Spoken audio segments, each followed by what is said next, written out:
Welcome back to the channel, ladies and gentlemen. I hope you have a terrific day ahead of you. For the first time in a very, very, very long time, I bring to you my transfer plans, in which you will find what could happen to my team for Game Week 2, what did happen for my team in Game Week 1, and how I felt about it, and my review on that, as well as a review on 5 different Premier League games for the first time in a very long time. In addition to that, for those of you who felt slightly negative due to the Game Week 2 you had, there's something at the end of the video for you to think about and hopefully help you. There's not much more to say, so we can jump into it very soon. I would just like to express my gratitude and appreciation for all the love and support pre-season. You really, really were helpful, and I'm very grateful for all your kindness. Thank you so much, and now let's step into it. So there's been a delay to Cell Supremacy Season 2, but nonetheless, it shall come. Before we get onto the goalkeeper himself, a quick note on the score and what I think about it in comparison to how other people have done and where the rank's at. Overall, I'm happy with the score. I really am. Not only is it 52, but I've still got Njai to come, so I'll get a little bit better regardless of what happens tomorrow night.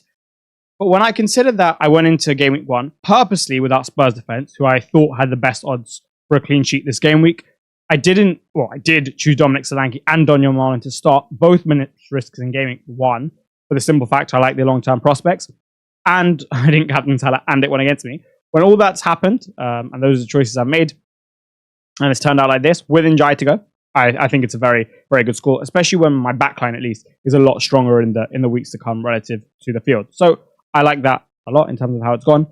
In terms of sales, naturally, I would have been watching I was watching the Chelsea game, so I didn't really catch much of it. By the sounds of it, Brentford basically had nothing. Forest probably should have kept that clean sheet. I've seen the incident, like the zoomed-in incident of the Sangare handball. I understand both sides of the coin. If they're going to give it, then cool, whatever. I thought he was going to save it. And had he delayed his dive by 0.5 of a second and kept his trailing leg there, if it was close, he would have saved it. But it just wasn't meant to be. And like I said, Season 2 will come, but it's just not yet. Not much more to discuss there, considering I didn't watch the game. So let's get on to the defenders. Plenty more to discuss here, and we shall do so in chronological order. So starting with Milos Kerkez. When I saw Andy Robertson stripped and ready, and on the touchline, around the 57th minute, I was really hoping that substitution would hurry up. And I was looking at the clock, and I was like, I really don't want to stare at a 5-6 pointer on my bench with Kerkez there. Lo and behold, about 15 seconds before the 60th minute mark, he came off. And you know what? I'm very happy with the decision to bench him. Not only did Bournemouth score 2 goals, but they deserved to score those goals. From a defensive standpoint, Liverpool showed the weaknesses, or at least the perceived weaknesses from my eyes, in terms of what I expected. I know Arne Slot disagrees with that with his interview with Jamie Carragher after the game. But nonetheless, in terms of how I saw the game, very happy with the benching. His performance was one which I thought was a little bit erratic. There were a couple of times where he dived in, where I thought he didn't need to. There were instances where he was isolated in that left centre-back position, and I really thought that Semenyo could get the better of him. Once, for example, early in the first half when he got round the back of him and got on the end of the cross, he probably could have done better.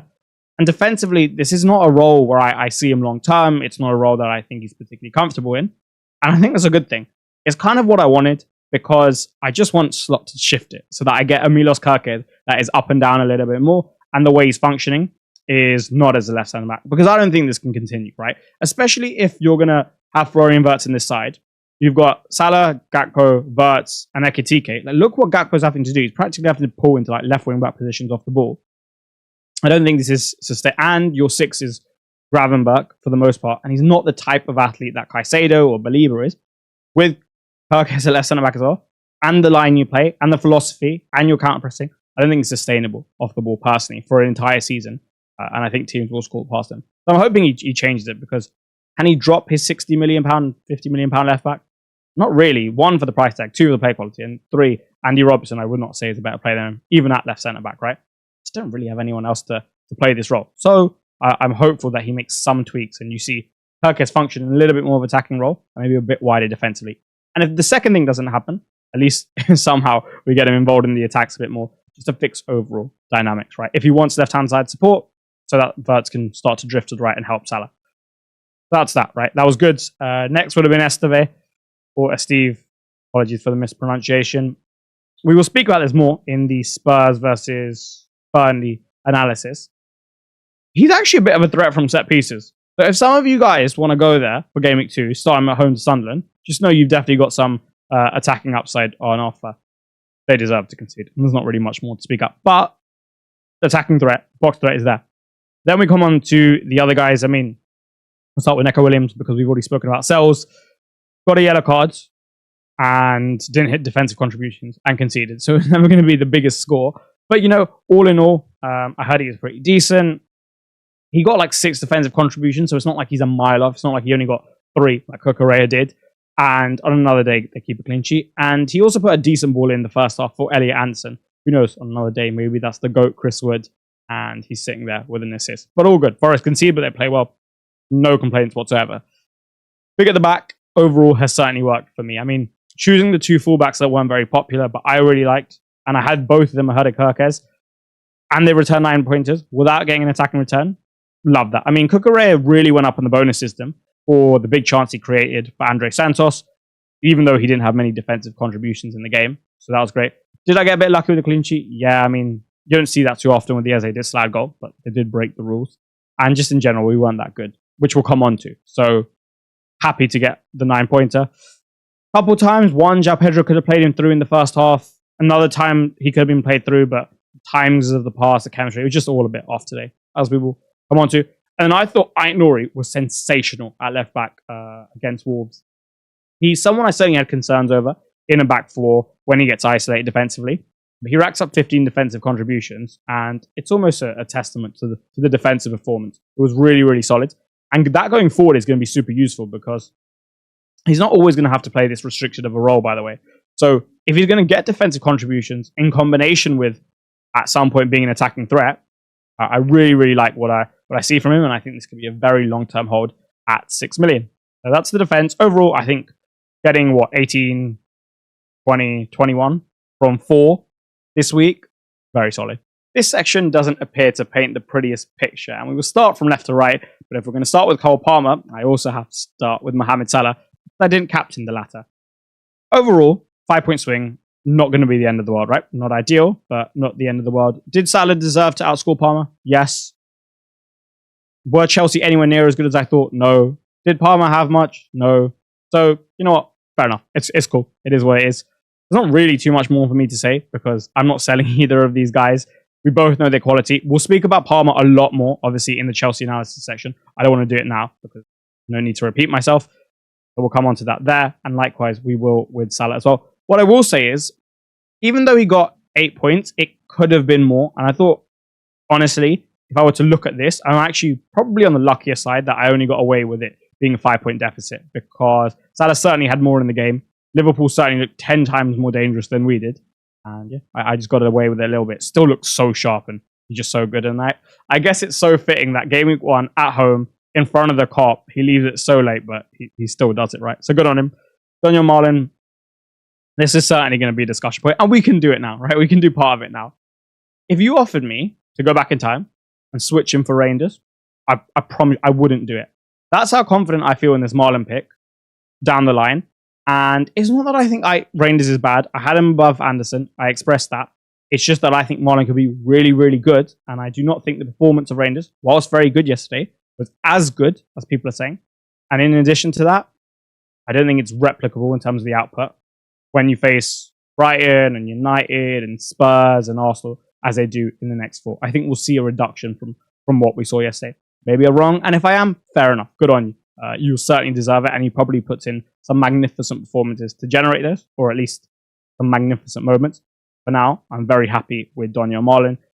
As I will come on to in the Villa side, I don't think this can continue if they have aspirations of reaching Champions League football. I don't think you can have 3 ball-to-feet players behind Ollie Watkins.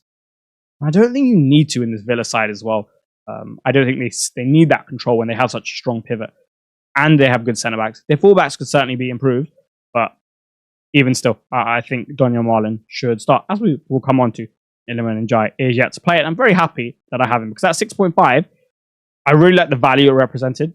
There's obviously good fixtures to come. He's on penalties, and he's turned out to be quite the differential, certainly from earlier on. So let's see what he does tomorrow. To wrap up, we of course have to finish with the forwards, and no better starting point than the man who scored 20 goals last season and is already 10% of the way there this time around, and that is Chris Wood.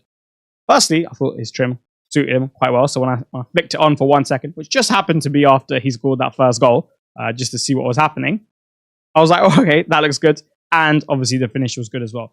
Secondly, for the second goal, I thought it was confident to take it around the keeper. Yeah, he got a little bit lucky, had some similarities to the one with Kai Havertz and Edison, where the bobble just favoured him to score the goal and go around Kelleher, but it was confident to do that. I thought physically, he looked quick when he was making that run in behind. I mean, put his head down and went, trusted Elliot Anderson, always a good sign. Overall, I just thought from the very, very, very little I saw, he looked sharp. The fixtures to come are really good. Best set of opening 6 out of everyone. 7-5, not going anywhere. So yeah, delight to have him, and he's just picking up where he left off. Without looking at the last 8 games, let's say. The other two, not as good on the scorecard, but I'm not really too concerned at all. Solanke, I knew was going to be a minute's risk coming into this game week. I did have a little bit of a feeling that he could maybe start.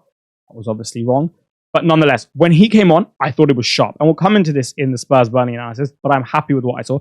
I know Richarlison scored a brace, but for this team in particular, with the signings they're looking to get, Solanke, I think, could really be the man. And like I said, I was okay to forego the upside this week because of the long-term prospects I see with Dominic Solanke.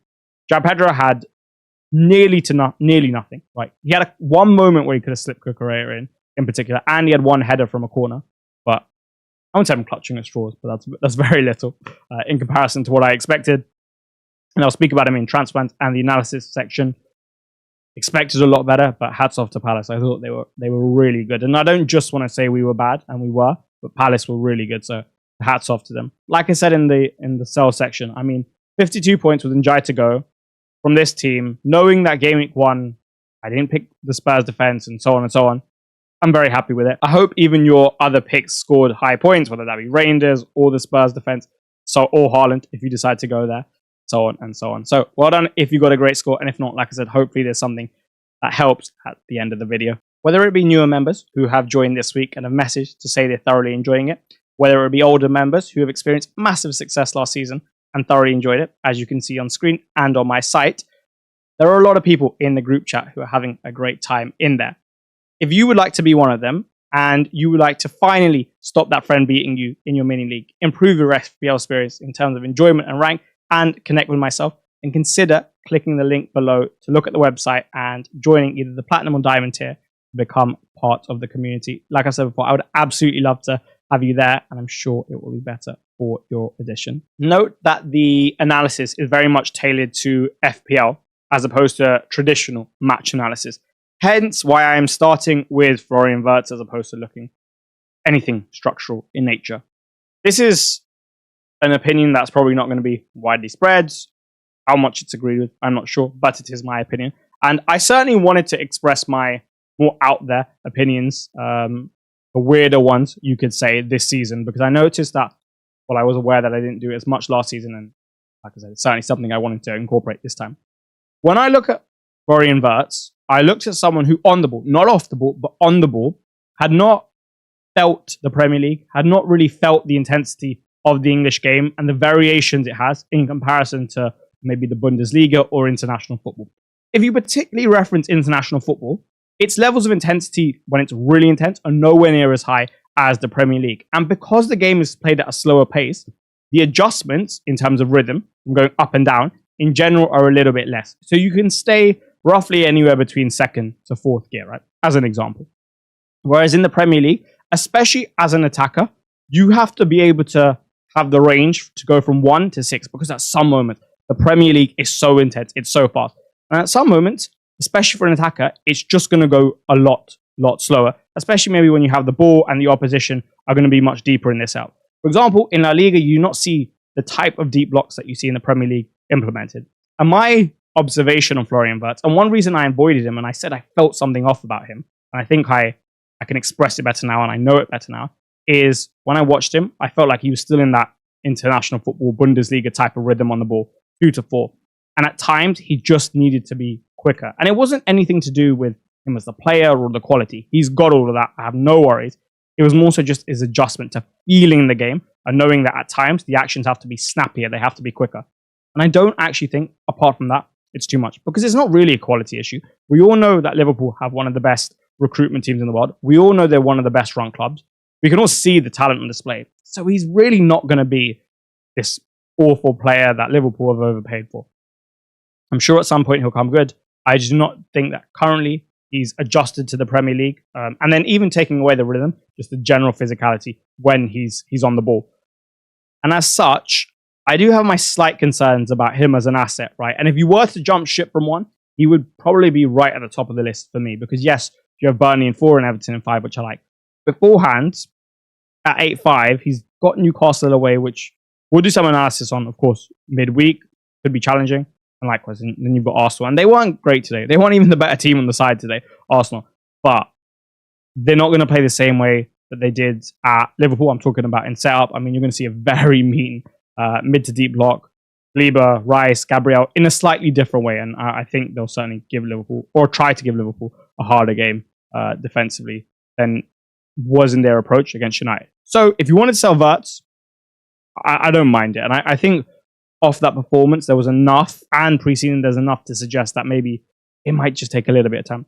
Especially because at A5, you probably want goals. It's a high enough price point where the ceiling's got to be a bit higher, right? And it's got to be hit a little bit more consistently. And I'm not sure you're going to get that from him at the moment. One return in the game, yeah. But doing it twice with this rhythm, I'm not so sure. Bournemouth, I just really like Bournemouth. There's just a lot of things I like about Bournemouth. However, if you were to exploit them defensively, one particular way I saw, and it was actually really early on in the game, second, third minute, Liverpool were building in and around their box. Alisson was functioning as a central centre-back. And I noticed that there's spacing between the lines when they have to pull all the way into that deeper area for the press. Was, in my opinion, a little bit too big because they were trying to hold that last line back a little bit more. And if you have just in general, threatening forwards, what you can do with, well, you need like a variety of good players, right? And a series of good players to be able to play through any Bournemouth press. But with this one specifically, you've always got the option of going long because you will have created for you, just by the way they're going to jump and the spacing, the, I guess, incorrect spacing, in my opinion, more isolated situations for attackers against the defenders, which is always good. And of course, just because they're coming onto you so much and the spaces are bigger, if you have people who are press resistant, if you have good passes and you're courageous enough, you can play through them there. Whereas I think when you're trying to go through them and you're closest to the halfway line and they're going man for man everywhere and pressing you, with that smaller spacing, it's very difficult because everything has to be done so quickly, so precisely.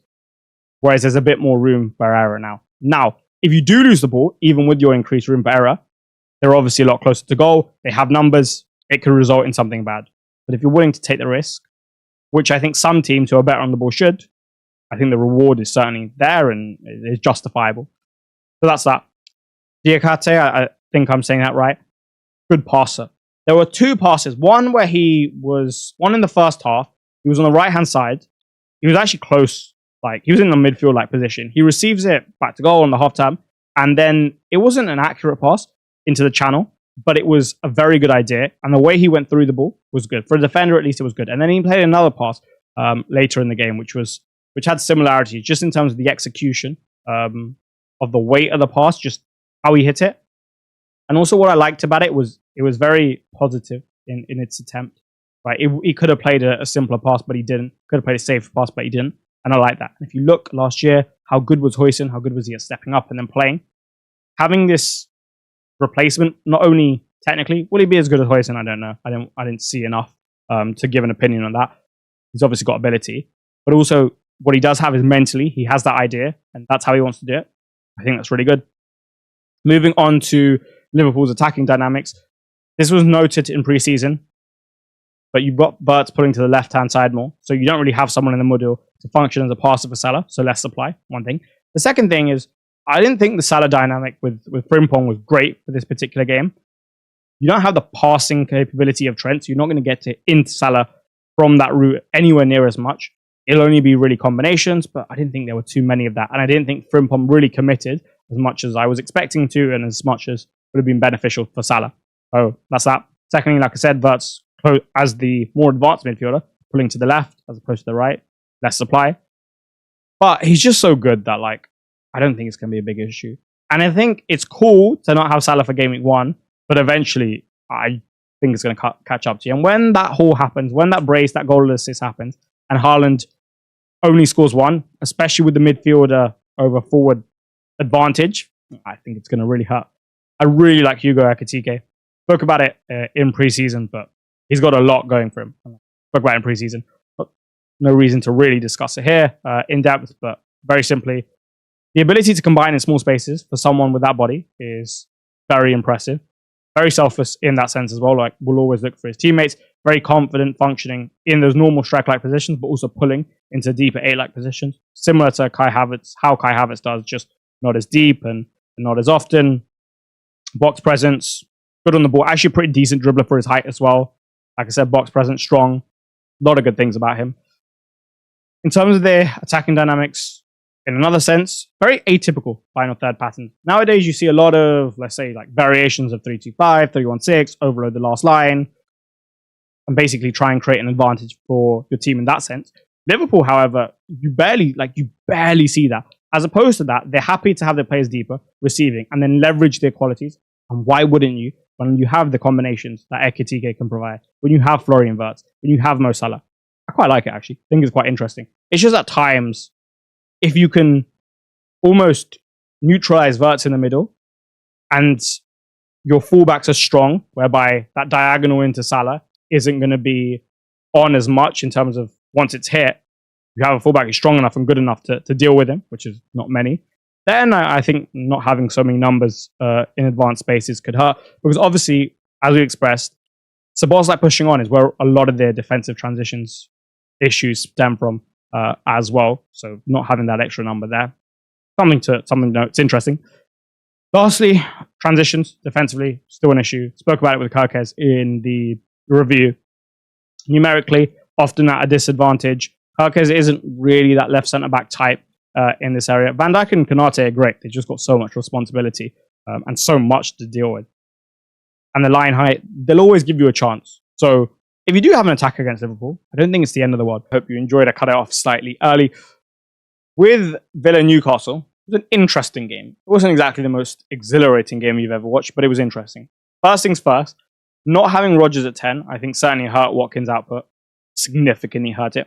In that type of game, you really want a 10 that's going to burst to be able to combine with Watkins, and one that through his carries, right? So when he receives on the half turn, then he starts to carry, or even from deeper, can release Watkins with those brilliant runs that he makes very frequently when he hits the channels, when he pulls the centre-back. With Tielemans, due to the body, and mainly just due to the body, you're not going to get that as much. And I felt like it left Watkins really stranded, and his routes to points in that game were practically non-existent.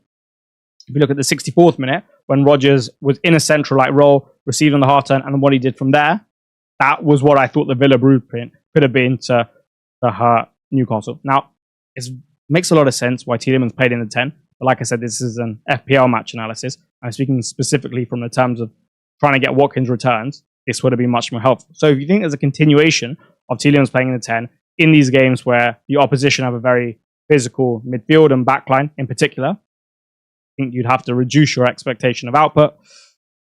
The other thing with Ollie Watkins is you've got 3 ball-to-feet players behind him, right? Rodgers doesn't really like his space. This is an amazing carrier. Give him the ball. Tielemans is the passer. Give him the ball. McGinn on the right, again, he's not really going to run in behind, give him the ball. And if you look at McGinn, right, and his battle against Livramento, he often had to receive a lot of the times back to goal, half term. And when you do this against Tino Livramento and you're not like a superstar one-on-one threat, John McGinn's a very good player, but he's not a superstar one-on-one threat, you're really not going to get the better of one of the better right backs in the country in Tino Livramento. You need to almost be able to, and I gave some weird analysis to someone, but you need to almost be able to push him and pull him metaphorically with your movement, right? Like you need to take him there and then come back, right? You've almost got to be one step ahead. You do have to be one step ahead. You have to be able to hit that space, therefore, to initiate that as a runner. And that's the way I think I would exploit Tino Livramento. Because if it's one weakness, I think you can drag him positioning, he can get caught, and then you can hurt him. But you need speed to be able to do that and be a more traditional winger with one-on-one threat. Why I thought they should have brought on Marlon for that. And not only that, but he's also not a ball-to-feet player. He prefers to hit space at least more than these guys. And I think that dynamic and what it opens up, well, it's just a lot more for Ollie Watkins. So if you see Marlon coming to the side, I think that'll be good for Ollie. That's about it on Newcastle, right? I mean, on Aston Villa. From an FPL standpoint, not too much more to discuss. I think had they brought Tielemans deeper into the pivot and then stuck Rodgers at 10, what they could have done with Marlon if he was to be used on the right, and I guess McGinn on the left, is just out of possession, tuck the left side in a little bit more. I guess Kamara would have shifted to protect the space. And then Matty Cash really looks to just function as a lockdown right back type in that zone. Similar to what like sometimes you just used to see from Nathan Ake. Obviously not naturally that type, but that's what he would do. Just so that Marlon could actually exploit space in behind without having to go up and down to account for Harvey Barnes' threat on that left-hand side. The other good thing about tucking in the left-hand side is he would have been closer probably to Bruno Guimaraes. So if Newcastle ever tried to go into him and then maybe go long to Alanga, that route would have just been cut as well. Newcastle, I always enjoy watching Eddie Howe performances. I mean, really, really impressive coach and just good as usual. Implemented their more typical 4-5-1, super physical midfield.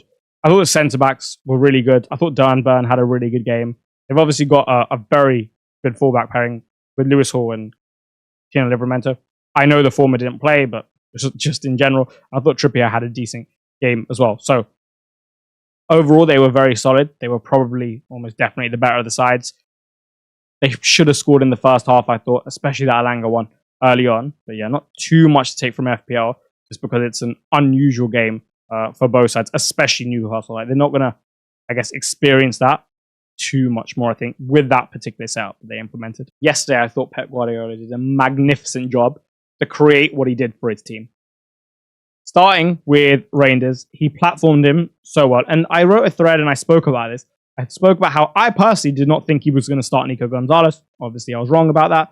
And I did not think that Reinders would be platformed by him as well as he was. I did say that if he was, he would certainly hurt them. But I thought he's platformed pretty much, not 100%, but pretty much perfectly. I mean, you've got Nico Gonzalez at the base, super useful. He doesn't have to function there. He doesn't have to be as deep. Great. Then you've got Bernardo Silva, who even last season was functioning as like a 6 at times in build-up.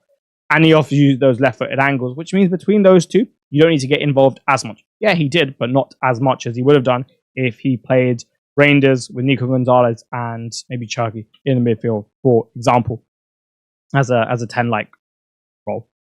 And Bernardo Silva's defensive IQ is extremely high, which is one reason I'm pretty sure Pep loves him. So when Reinders goes, he can go knowing that Bernardo's going to cover the space, and therefore he can go more often, right? Great, really good.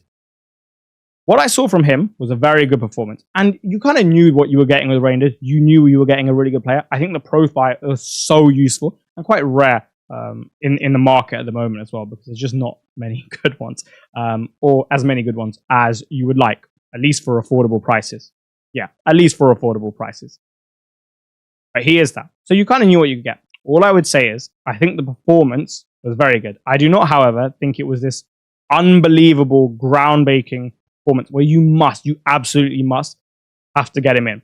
What I would say is, the situations that he thrives on are ones which require freedom and space. He will get less freedom than he did against Wolves in other games because there will be more defensive responsibility and the opposition will be attacking a little bit more than Wolves did. The second thing is, the other way he's going to get returns, again, is these carries and these ghost-like runs. Are you going to get to leverage that as much against the better sides? I do not think so. So I would like to see this translate into harder games, because I don't think Wolves were great. Personally, I know some people do. I read a few things, but I personally don't think they were great. And I think if you look at the next 4 games, Spurs, Brighton, United, Arsenal, all of those 4 will be slightly harder. As such, I don't think you need to knee-jerk. It was really good, but in terms of the volume of really dangerous, super high-quality attacking actions, I don't think they were represented well by what you saw online. They were there, I just don't think they were there in abundance. Superbly taken finish, good assist, which should have been saved. And I'm not trying to take anything away from the performance. I'm just saying it's not as good as maybe some others made out to be, in my opinion. Oscar Bob, I thought is so good to watch. I mean, just the 1v1 threat, the dribbling ability is sensational. And it's really enjoyable to watch this in the modern game. As a fullback, he must be a nightmare. Against low blocks, destroyer, right? Like, he will do really well for them in that sense. And yeah, I just wanted to speak about him because I thought it was a joy to watch. One other thing is that right-hand side, I thought their intention to constantly feed Haaland, the way they looked for it was great. And this is how it should be, right? Like, you have the best striker in the league, optimize the conditions for him as such, and supply him. Really, really good. And that's why I said from Guardiola's stand or side, really good. Doku looked much worse than he actually was. I mean, usually, if you have a block like Wolves, you look at Doku and you think, okay, you actually are going to be the one who causes the most problems. I think not having a passer, for example, Reynolds isn't really the passer type, especially in those higher areas. And Ryan Aït-Nouri was obviously held back to make the center more compact because they have defensive transition issues, because they don't have certain physical profiles, right? So it was tough in terms of dynamics for him. I think in other games you'll see him be far more of a threat. Aït-Nouri was brilliant defensively. Likewise was John Stones, playing on his unpreferred side as well. So really good from them. Aït-Nouri racks up 15 DEFCONs, and like I mentioned in the team review section, really impressive considering what I expected from him when he got isolated in the back four. Haaland was a huge threat as per. Just whenever he's in and around the box, I mean, he's so dangerous. You just put it in there, you just put it near him, and he's got so much talent, body, he's going to hurt you. And I figured that he would return this game. I just think over a long stretch, Salah, or the stretch that we're looking at, Salah gets the best, the Salah-Palmer structure. Wolves' attack is one where whenever they didn't go quickly, right? For example, if there's a more settled block in front of them, without having the combinations of Cunha and Aït-Nouri on the left, without having Cunha come to receive deeper and then dribbling and carrying and then even shooting himself, without having Aït-Nouri overlaps or crosses or passing ability or even shooting ability in the final third, what they've replaced it with just means that against those type of blocks, I think it's going to be really a lot more difficult for them at least. And I only really saw them threaten when it was quick, it was direct, it was vertical. I don't think it's super sustainable for the Premier League as long as the opposition take a decent approach. Finally, why it says defensively as well dash quality, I'm not entirely sure, so you can just ignore that for now. Now we'll move on to the last game to analyse, Chelsea versus Palace. It would be easy to just say Chelsea were really poor, which I didn't think we were good today at all, but I don't think that paints an accurate picture because firstly, I think you have to give a lot of credit to Crystal Palace. Out of possession, they were really, really good. Now, maybe I should have given them more credit for the fact that they ended last season so well. They won the FA Cup, and in general, they've got a great coach with great players. But I did not expect that level. Potentially a wrongdoing on my part, but they were brilliant. They were compact, and everything about their dueling was so impressive. I mean, the aerial duels, when we put it in, they won basically all of them. For the ground dueling, it was intense. The timings, when they jumped, when they didn't jump, the actual timing of the tackle, it was great, right? And they did it a lot. So it wasn't just like they got tired and stopped. No, they did it a lot. And they made it really difficult for us in the middle, which is where we had most of our problems, right? And then Adam Wharton, just his pressure resistance in the passing range, superb. He's phenomenal, right? That's one side of the coin. The other is Chelsea's poor performance. So where do we falter and why? Firstly, when you face, let's say, a back four, right, one typical thing to do nowadays is implement some form of a 3-2-5 structure where you create a numeric advantage for yourself on the last line.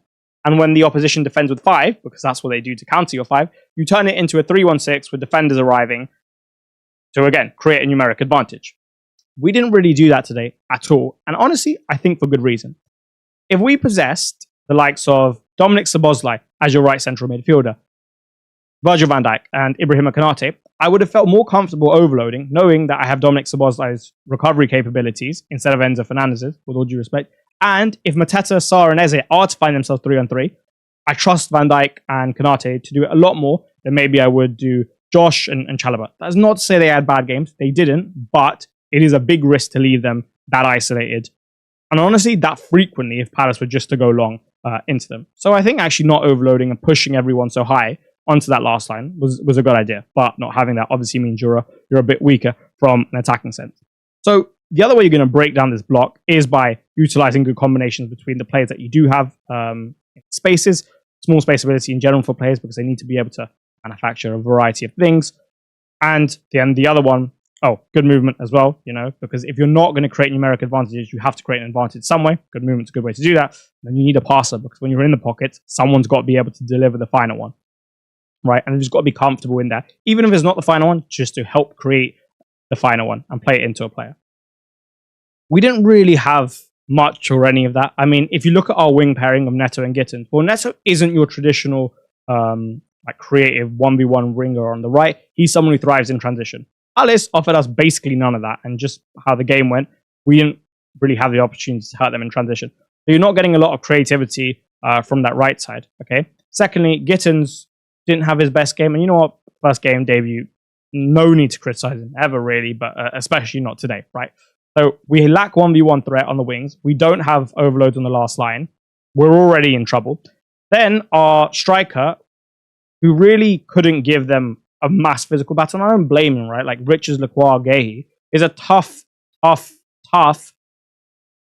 three to come up against in a physical sense, especially when the space between the lines is so minimal, right? You can't pull and drag him deeper and then work from there, right? You just have to engage in a physical duel so consistently, right? From the very second that the ball's coming in, never mind when you receive it.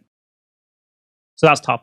But he didn't drop deeper much to combine with Cole Palmer, and that's something that I was really hoping for in the second half. I was like, please just drop deeper, combine now. Whatever Enzo Maresca's reasons are, I'm sure they're very, very, very good. That was just my view on it.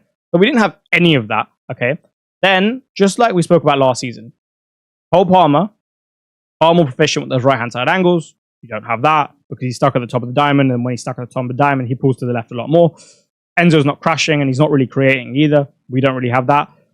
Cucurella, obviously, as a left 8, great from an FPL sense because he will crash a lot of the time. And he's certainly good enough to really help us in that area. But when we're having all these other problems, not having a creative in there, not having someone who's going to receive in the pockets and really hurt, like Cole Palmer could, again, not great. And then the service to Palmer's cut. The other thing, or the second last thing, is the circulation. I didn't like this one from a passing standpoint, just I thought the actual passing was pretty poor. But more so the temperament with the circulation. I thought there were times where you could have just slowed it, right? Pin him and move it side to side for a while, and then see if something happens, as opposed to having to go all the time and constantly trying to create something so quickly. I thought if the circulation was a bit slower, a bit smarter would probably be the best way to put it, and a little bit lengthier, we could have hurt. And we didn't do that either. And then lastly, you didn't have Levi Colville, right? So you don't have those breaking line passes, which are so useful from left centre back. You don't have the angle just available to yourself in general, so Palace don't need to account for that, and we don't get the profit off that. And then lastly, he's not stepping into the second line, right, to create a numeric advantage at some point. He did that against PSG very well. We don't have that. Think about, I think it was the second goal. Steps, plays a wonderful pass. You don't have that now, right? And then we hurt them. We hurt PSG so quickly. We can't do that as much because no left footer, not the same quality, no one step in. So yeah, that's my analysis of the Chelsea game. The first part of this video's title will be Sell João Pedro ? And to that, my answer is a resounding no. Right now, we have the least amount of information that we could possibly have at any point in this season. And I do not think that the gains that we get in information week on week, especially between Game Week 1 and, let's say, Game Week 5, are equal, right? I think when you put them together, you put 1 and 2 together, it's not twice as much as you get from 1, it's 3, 4, 5 times, right? We get so much more. So having an extra transfer utilized with more information, right, to attack an opportunity, I think is a certain preference for myself. So at the moment, I'm very much favoring rolling. Looking at João Pedro specifically, right? Yeah, it wasn't great today. But do I think he starts Game Week 1 or Game Week 2? Yes, I do. Do we have a West Ham side that just lost 3-0 to a promoted side, albeit who are pretty good, who don't really seem in the happiest state either, and like things are really going to turn around because one of their best players, Lucas Paquetá, is apparently considering leaving very strongly. He started Rodriguez in the midfield, and they still have pivot problems, and I didn't really like that selection, and I really think they need to strengthen that. And if they don't against us, we can hurt them for sure. I think there's goals on offer for us in Game Week 2, so I'm not going to knee-jerk, especially when there's going to be so many opportunities down the line with more transfers, and the prospects are just very good for next week, or at least good with our performance. The rest of my team also looks quite good. You could contest the Daniel Marlin and Dominic Solanke spot that we're actually going to come into on the next slide. And talking about the next slide, if something were to excite me so much that I decided, you know what, I'm not going to roll, or what opportunities am I looking down the line for when I am rolling, well, that's what we can get into now. Naturally, starting with A, this week, if I were to make a move this week, what would I be looking at? Firstly, Bournemouth, and pretty much only Bournemouth. I liked Bournemouth before the season started, and I like them now. Really good team, really impressed. They've got goals in them, right? They've got goals, and this isn't even Bournemouth in anywhere close to their final form. Wait till Justin Kluivert comes back and they have him in the middle. I think it'll be a big plus, most certainly a big plus. In this side, the number 10, he really has to have a specific type of physical profile on top of the quality, on top of the technical quality. And with all due respect, I think the difference between Tavernier there and Clive is quite substantial. So they're only going to get better, right? And maybe he's not back. He probably doesn't start game week 2, right? But eventually he will be so. Just having your Bournemouth assets in place is great. Fixtures, I think the FDR, the fairly accurate picture, but the overall interpretation is not as positive as I would say. I mean, 3 out of 4 are at home. We know that they're traditionally better at home. And the defenses that they're playing with how they play, I think they can certainly exploit them. And then after those 4 games, they've got Leeds away, which could be attractive. Semenyo's very affordable, obviously in form. Got a brace on the last day of the season as well. Evan Nilsson still, to me, looks really sharp, and he's most definitely going to deliver points. Overall, there's just a lot going for him. I mean, the price is there. The form is pretty much there as well. Like, they look dangerous enough against Liverpool. Semenyo back to brace. Fixtures are there. Not too much more you can want, really. So I like Bournemouth assets a lot. So if there was ever a move, right, it would be backing into one of those, particularly Evan Nilsson. I really like Evan Nilsson. He was my 4th striker. If I didn't pick these 3, I'd have picked Evan Nilsson. More importantly, like I said, my preference is certainly 2-roll. What would I do down the line, and what could you plan for? The first thing that I'm looking at is Manchester United in game week 3. What I saw from Matthias Cunha and Brian Mbeumo today, as many projected, is that these guys are going to cause havoc. They're going to cause damage, and they're going to score goals. Burnley, if they've got 3 put past them by Spurs, I'd say this United attack look a lot more dangerous than the Spurs attack currently do. They could score quite a few. And these guys are going to be heavily involved. It's not like other teams where there's a greater spread of output. Realistically, for United, it'll be Cunha and Mbeumo, and then I guess a variation between Mount and Sesko, whoever plays at 9, but both of these guys look better primed for it. And then obviously Bruno as well. Yeah, the wing-backs will contribute, but nowhere near as much as these guys. They're also very affordable at 8. They could contain immense value. And they're superb, right? They're just superb players. So the ceilings are so high. Game week 3, Man United. I'm interested. The route is one that I will explore, but I'm interested. And if you don't have the free transfers to be able to do this, or you've made a transfer this week and something happens down the line, how would you feel seeing someone else have Brian Mbeumo and Matthias Cunha, one captained, at home to Burnley game week 3, and you have none? You're going to be looking at a huge deficit potentially, right? And I want to open myself up to these type of opportunities. Who knows? Maybe in game week 4, when Liverpool have Burnley, you want double Liverpool attack, right? Burnley don't look great. Liverpool all of a sudden looks superb, and now you want another one. Then what are you going to do, right? Whereas now your team's probably strong enough because regardless of 1 week, it's unlikely you would have made that big of a mistake. And there's at least some teams have a decent amount of depth. Defensively, not so much, but attacking-wise, you should be okay. And am I selling Marlon for Rangers? No. Like I said earlier, I promise you, if you offered it to me, I would not take it. I think Marlon's upside over the long term is higher than Rangers. That's why I picked him in the first place. I think he'll get into the side. I think if Villa want to get Champions League football, they almost have to play him with their current squad on the right-hand side. I like the fixtures a lot for him. Brentford looked poor today by all reports. So if he starts that, a lot of upside there. Whereas Rangers is probably going to come up against Thomas Frank's back 3, back 5, which will be a lot harder, I think. For me, no way am I selling Marlon this week. I think it's a super inefficient use of a transfer regardless.